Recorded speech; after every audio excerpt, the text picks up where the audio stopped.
Today episode Meena கிட்ட செந்தில் இருந்துட்டு என்ன மீனா நீ என் மேலே கோவமா இருக்கியா அப்படின்னு கேட்குறாங்க. ஆமாம், கோவமா இல்லாத இருப்பாங்களா என்ன? உங்கள் பாட்டுக்கு எல்லாருக்குமே வந்து ட்ரெஸ் எடுத்துகிட்டு வந்திருக்கீங்க, எனக்கு கோவம் வரதானே செய்யுன்றாங்க. நினைச்சாலே எனக்கு அந்த அளவுக்கு கோவமாக இருக்குன்றாங்க. எப்படி தான் உங்களால் இப்படி எல்லாம் செலவு பண்ண முடியுதோ தெரியல மீனா. என்னைக்கோ ஒரு நாளைக்கு தானே வாங்க போகிறோம், அதுக்கே இப்படி பண்ணிட்டு இருக்கணும். வாங்க அம்மா, நான் வாங்கி கொடுத்த ஹேண்ட்பேக்கை எடுத்துகிட்டு வரலையா? உனக்கு பிடிக்கலையா? அது ஏன் பிடிக்காது? எல்லாம் பிடிச்சிருந்துச்சு. உனக்கு அது பிடிச்சிருந்தா நீ இன்னைக்கு வேலைக்கு எடுத்துகிட்டு போயிருப்பல்ல.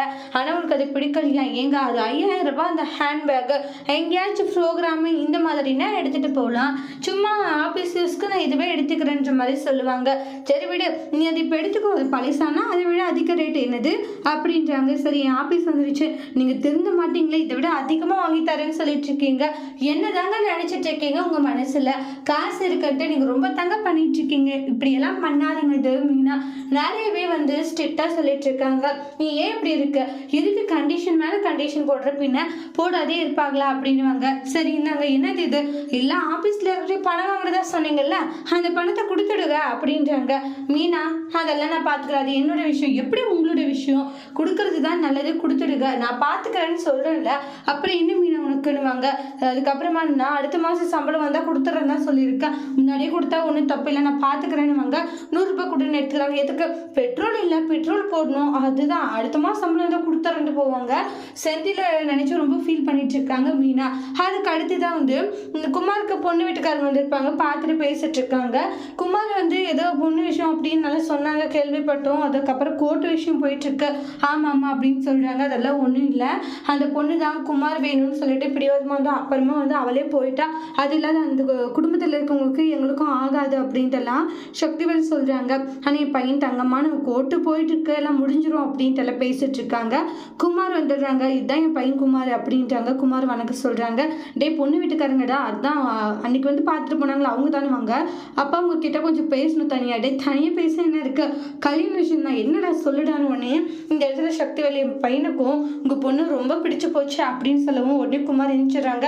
இங்கே பாருங்க, என்னை மன்னிச்சிடுங்க, இப்படி சொல்கிற தப்பு தான், எனக்கு இந்த கல்யாணத்தில் விருப்பம் இல்லை, நீங்கள் கிளம்பலான்னு ஒன்றுட்டு என்னடா பேசிட்டு இருக்காப்பா, நான் தனியாக கூப்பிட்டா இங்கே வரல, ஆனால் எனக்கு இந்த கல்யாணத்தில் விருப்பம் இல்லைன்னு அவங்க அமைச்சிடுவாங்க. பொண்ணு வீட்டுக்காரங்களும் போயிடுறாங்க. ஏதோ நல்ல ஒரு குடும்பம், ஊர்லேயே நல்ல ஒரு பேர் இருக்கணும், அந்த இப்படி பண்ணிட்டுங்கன்றாங்க.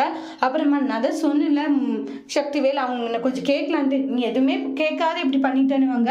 ஏன்ட்டு அப்படி பண்ண? அப்பா எனக்கு கல்யாணத்தில் இப்போ இன்ட்ரெஸ்ட் இல்லை, நான் வேற ஒரு இதில் இருக்கேன், தயவு செஞ்சு என்னை டிஸ்டர்ப் பண்ணாதீங்கன்னுவாங்க. அப்படியே ஷாக் ஆகுறாங்க எல்லாரும். அதுக்கப்புறமா அரிசிக்கிட்ட சொல்லணும்னு ஓடுவாங்க.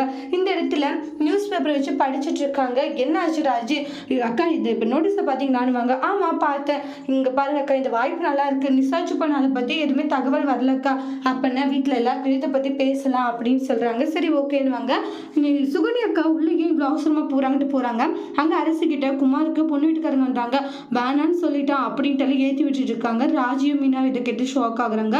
உள்ளே போயிட்டு சுகனி கிட்ட, அக்கா எனக்கா பேசிட்டு இருக்கீங்க? நான் சும்மா தான் சொன்னேன், நீங்கள் பேசிட்டு இருந்ததை கேட்டேன், அந்த குமாரை பற்றின விஷயத்தெல்லாம் ஏன் நீங்கள் அரசுக்கிட்டே சொல்லிட்டு இருக்கீங்க, நீங்கள் பண்ணிட்டு இருக்கிறது தப்புன்னு கண்டிக்கிறாங்க. அப்புறம் வந்து பழனி வராங்க. என்னாச்சுன்னு கேட்கவும் சுகனி அக்கா இது மாதிரி சொன்னாங்கன்னே நான் பேசிக்கிறேமா, நீங்கள் கிளம்புங்கன்னே இங்கே பழனி சுகனியாவை கண்டிச்சிட்டு இருக்காங்க.